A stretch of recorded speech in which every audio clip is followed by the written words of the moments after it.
fellow travelers, and welcome to another episode of the Vertical Stars Podcast third season. My loyal listeners, thank you for continued support. It's an amazing episode because Michelle Birsky and Kevin Henthorn board the mothership to discuss Terminator Zero on Netflix. Now come aboard and go traversing the stars. Hi, Miss Birsky and Mr. Henthorn. Welcome to the Vertical Stars Podcast. Thanks so much for having Thank you us. for having us. Totally my pleasure. So I always start off a question of inspiration. So inspire your love for music and who your earliest influences. Earliest influences. Oh, I guess it's kind of appropriate. Radiohead for me was a big influence. I think my earliest music I think that I grew up with was James Taylor, which is not what we're doing now. And like Britney Spears and like 90s pop was my thing as a kid, and I still love it. So connect the line then between Britney Spears and being a composer or being Radiohead and deciding to become a composer. Yeah, so I went to school for music, went to Kenyon College, did, like a general music degree. But after college, I went to New York City and started a band, had like a synth pop group called Birch, kind of like shoegaze pop that I was doing. Then I started scoring people's short films in the city, and short films led to feature films. And I realized that I loved scoring much more than performing and decided to totally lean in that direction. And Kevin decided to join me Yes. at some point. And yeah. Yeah, I came from the film background, so I went to film school, but it was always in bands my whole life, and in a band all throughout my 20s. Still have a project called Cape Francis, and yeah, Michelle started doing the film scoring thing, and we worked on one together. I think it was Asking for It, and it was like one of those moments where it just clicked of just like, oh, I've been in film my whole life, and I've never scored films, and I didn't know why. And it was something that I really love doing, and we've been doing together ever since. So, I mean, a lot of people, when they think about scoring, they think classical music. You're thinking back to the day, like a Mozart, Beethoven, things of that nature. You guys both have a background then in more modern rock or pop music. So how does that connect to the idea of classical music? Is there a different feel when the scoring is, let's say, more modern rock rather than old school Beethoven? Yeah, totally. Yeah, there's definitely a difference. It would be great to work with an orchestra. And in some ways with this show, we did actually hire a choir. So there is a lot of, classical elements that you have to incorporate when you are working with musicians, at that level. But since we have this kind of background, and I think a lot of film music is sort of headed in this direction as well, partly to do with budgets and partly to do with, I think aesthetic and trends. But I personally love the synthesizer, like interesting techniques that you can make on a computer. I like playing instruments ourselves and recording and sampling. So yeah, it's a different sound. It's much more modern, and I think it's kind of like catchy and fun. Yeah. I think it's so cool, like how eclectic modern music can be for especially scoring. And like you mentioned using the synthesizer and the computer to make your music. So how does that just open up the possibilities of what a film can sound like? I mean, you can kind of do anything. Stuff that we do a lot of is taking organic sounds and distorting them, reversing them, and giving them new life in much more sound design ways.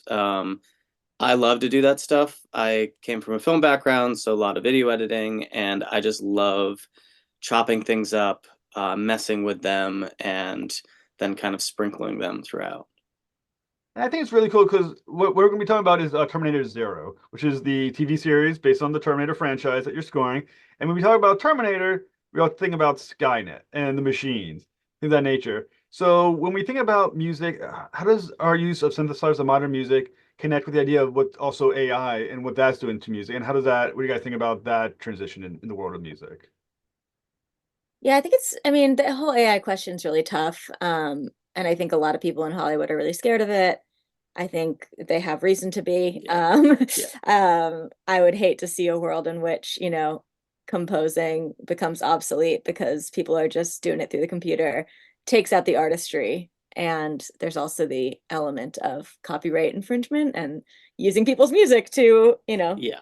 which should be illegal, is illegal. Um, but I think, the way that we sort of dealt with this question of technology and AI in the score and reflected those themes was through using electronic instruments and sampling these acoustic sounds like a guitar string or a cello, putting it into the computer, reversing sampling, as Kevin was mentioning, just to sort of give it that otherworldly, distorted, robotic feeling. We also hired a choir, so we worked with the London Contemporary Orchestra singers, and having all of these like human voices layered on top of electronic sounds and instruments and beats was really a nice way to like mirror that feeling of human versus machine. Yeah, I thought that was brilliant, and I'm glad you mentioned the idea of human versus machine because the whole idea of the Terminator franchise is the idea of humanity, right? The difference between what a machine can do, which is basically even as an AI, kind of a systematic kind of thing, where humans can be creative, we can be, basically almost anything you would like it to be. And from a musical standpoint, do you think an AI music machine or whatever could ever come up with the breadth of beauty and sound and feeling that a human is able to move into their music? I hope not. What do you think? I mean, I guess it's probably possible, but yeah, I'm not looking forward to the day when that starts happening. I think So, you lose the humanity. I think Yes. you would lose the humanity Yes. when it's made by a computer. well, to me, I just find it fascinating, especially like dealing with Terminator and the whole idea of the machines versus the humans. So you guys are both going to be composers of the upcoming Terminator Zero, which is a series on Netflix, which is very cool looking, very much like an anime look to the whole Terminator franchise. So how does your music, was it inspired by the look of the film? Is there a connection to the look and the feel, or was it more the character and the concept? Yeah, when we got the picture, when we started working on it, we were given the animatics, which is more like a moving picture. So it's not fully colored in, it's mostly black and white. This sort of moving picture. It's not complete yet, but we did have an idea of what it would look like, and we sort of saw the storyboard. So we knew um what the characters would look like. I think mostly we based our music on the characters, on, what is the word I'm looking for, on like their emotions versus their look. And we wanted the score to kind of exist within the Terminator world. So he incorporated some elements like metal hits and arpeggiated synthesizers, which you can hear in similar stuff in the Brad Fiddel's like original Terminator 1 and Terminator 2. But we wanted to give it a much more modern feel and, definitely be like in this century. Yeah. Feel very modern, cool, dark, and existential dread. Yeah. Was sort of the vibe we're going for. Definitely. So, was there a moment in a clip or a script that you saw that you were able to first hone into what your musical primary theme was going to become? Well, I've a lot of the music. Well, it started out a year or two before we even got onto the project. We knew Mattson, the showrunner, was going to be doing Terminator. It was going to be anime. And based on those three elements, we created a bunch of demos that we thought would sound like that. It was very dark, a lot of existential dread, and a lot of those themes ended up carrying through, and they were great guideposts for once we actually got into the project. And you mentioned Brad Friedel. Am I saying the pronunciation correctly? It may not have been, but feel free to correct me if I get these things No, wrong. It happens. that's okay. I mean, the first two Terminator films are iconic films themselves. They had that iconic industrial sounding to the music. But there's been a lot of Terminator movies and a TV show. Which films did you consider part of your musical continuity? Probably just T1. And T2. It's some of T2. Yeah. Yeah, those first two. how much of what came before did you want to incorporate into the undertones of what you have in Terminator Zero? I mean, really, it was just the metal hits, and I mean, we used synths as well. It's just we steered away from some of the more 80s sounding synths that were really like time and place, and instead used faster arpeggiation, and just leaned into more modern synths. And then in order to bring it back around, and have it exist within the Terminator world, we did use at the end of episode one, it's sort of like our Terminator theme. And that clip is actually already out in the world, and it's the Terminators being built, and you see this, it's just all focused on the Terminator and he's walking, and it's just music, no dialogue. And in that clip we referenced Brad Fidel's like drum hit, which is the da da da da da. So we did that with like we created it ourselves, but it was a reference to that. So we have a little bit of that original Terminator in there. I because there are, as you mentioned, that fame is part of the theme. There's that sound of what sounds like metal being banged, Hmm. which is so such an iconic Terminator thing. How did you develop your own specific theme for Terminator Zero? Like, was there a sound that you focused or a little piece that you felt this is going to be the Terminator theme that's going to pop up throughout my soundtrack? Well, we had one early demo that really stuck throughout the whole show, and what we were trying to come up with that music for the Terminator walking down the aisle of all these Terminators being built, and we probably did like five or six versions. It was like a really intense week of like not quite cracking it, and we had a good phone call with Matson, and he said, if it was up to me, it would be It'll Never Be the Same, which was the demo that we had delivered. It was called It'll Never Be the Same. And we were always like, well, that's really sad. It's really slow like that. I don't know if that can be a theme. And we were just jamming off of that idea, off of that progression, and started humming a more anthemic version of that. And so it's similar, but it's its own thing, and it has more of a melody that can be sung out. So that's kind of how we developed that. I think it's very interesting when you work with a pair of composers working together. So how do you guys share composing duties on one film? Yeah, so when we start off, I think, we like to work together and sort of jam on ideas and kind of come up with the character themes together. And then when we really start scoring, to the picture and we're in it, we tend to trade on and off. So some co-composers I know like split up their different parts, but we actually work on the same parts, and it's sort of more just like an editing process back and forth. So we kind of have to like, it's I'll do an idea, he'll come in, work on the same idea, I'll come back and work on the same idea. And in that way, we just sort of keep editing each other until it's at its best form. Yeah. So how do you guys complement each other's strengths? I mean, does one of you have more of a strength in this area than that area? And how do you kind of like complement each other in that way? Well, I tend to like the harsher things. I'm very down to just like sit with metal banging in my head all day. Probably shouldn't for my ears, but I generally dive into that stuff a little bit more. Mhm. I don't I know. think I'm more of the emotional, melody driven Hmm. person. So I might come up with a melody first, and then he'll take it and work on the sound part of Hmm. it. Hmm. He's also a guitarist, and I focus more on like synth and piano. We're both vocalists. And then I will say, I'm I have a hard time finishing things. So I have ADHD. I have a hard time finishing stuff. Kevin is really, really good at coming in at the end and like making it, Yeah. complete. He's also really good at file management, which I am Yes. not.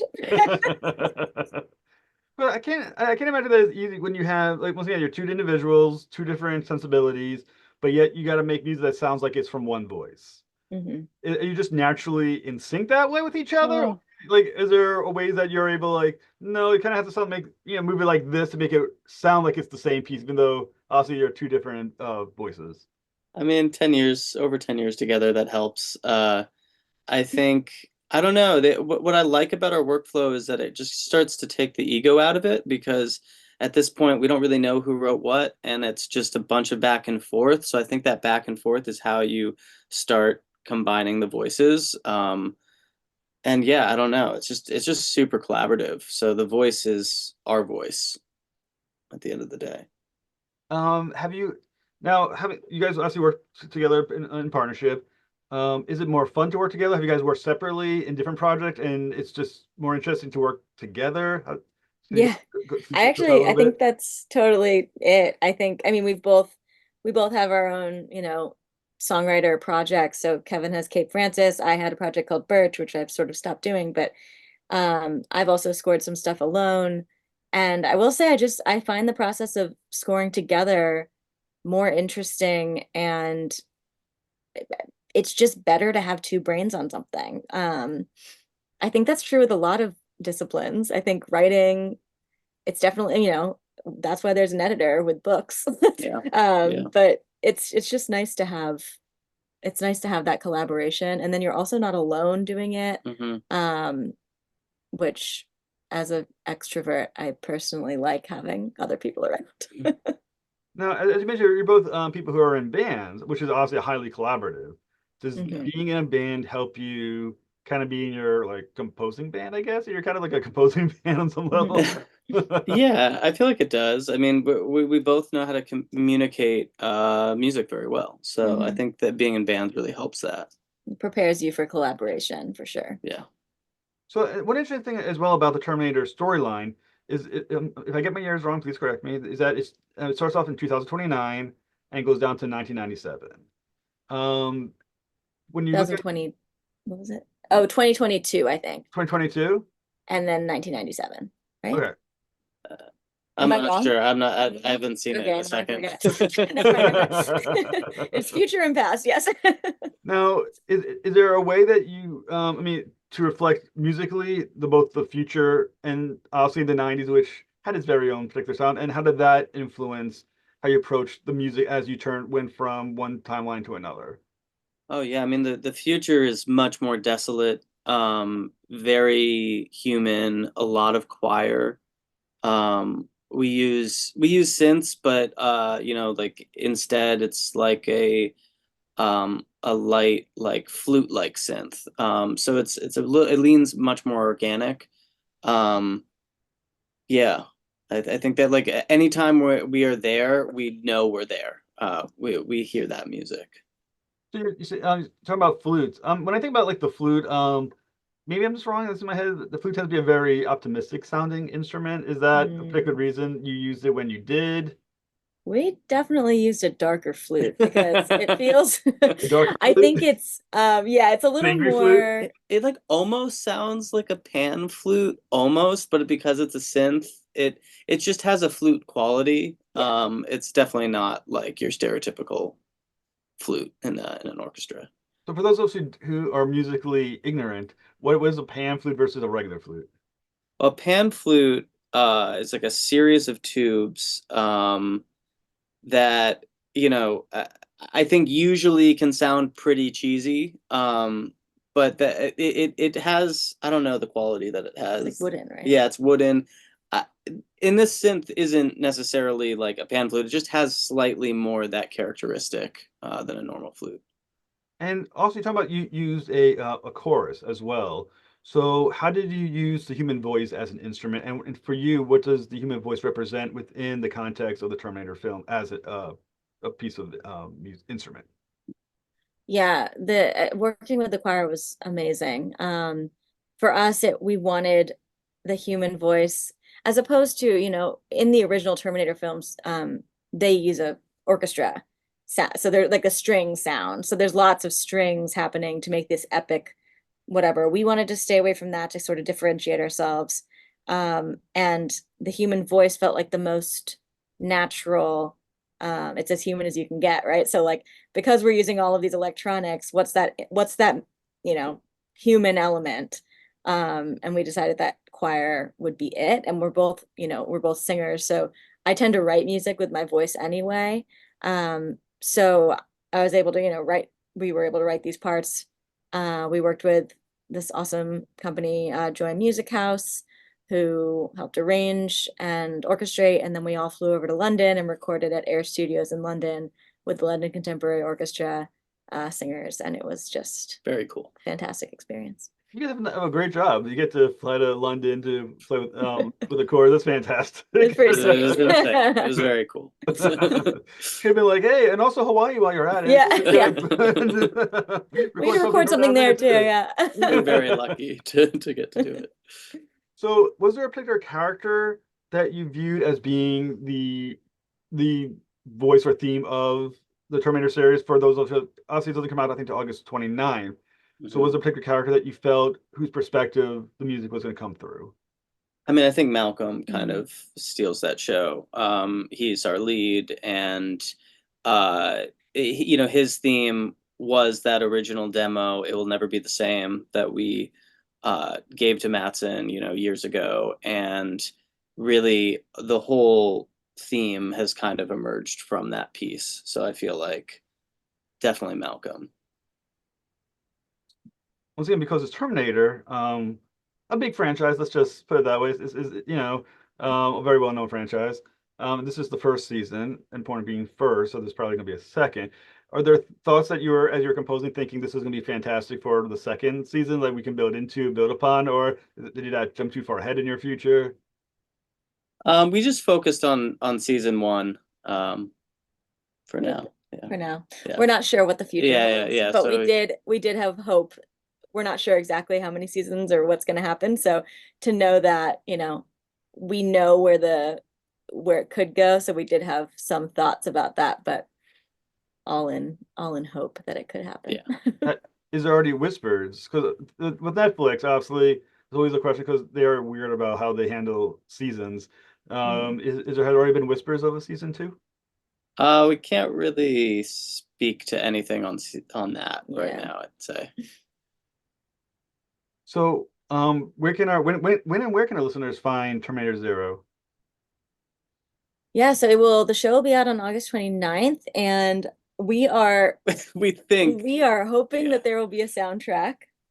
Things are in the works right now. It's things are in the works. a little last minute, soundtrack but I should think come out, but we are not sure when, because everything has been last minute. But fingers crossed. Hopefully the 30th, and we'll see. I was gonna say, because when with the interview, I ran to iTunes. I was like, "Hey, let's get that soundtrack," and I was like, "Oh, where's my soundtrack?" Not yet. Not yet. But it's coming, though. It's happening. It's coming. Yes. It'll happen. We just don't know when exactly, but soon. In the works. Okay. So what's next for both of you? We're working on a horror film right now. That's really fun. Yeah. And yeah, we've got some other things in the works that we unfortunately can't talk about just yet, but I'm trying to write another album with the band. I don't know. Well, like I said, when you're ready to talk about your next project, please come on back. Cool. Ms. Birsky and Mr. Henthorn, it was an absolute pleasure to talk with you. And when that soundtrack comes on, please let me know so I can promote it. I want to thank you guys so much for coming on the show. Thanks Thank you so much for having us. It's great. Have a great night. You too. Thanks for listening to another episode of the Virgin Stars podcast. Please like and subscribe. Please join for the next episode when Michael Day boards the mothership to discuss Clawfoot. To next voyage, travel on.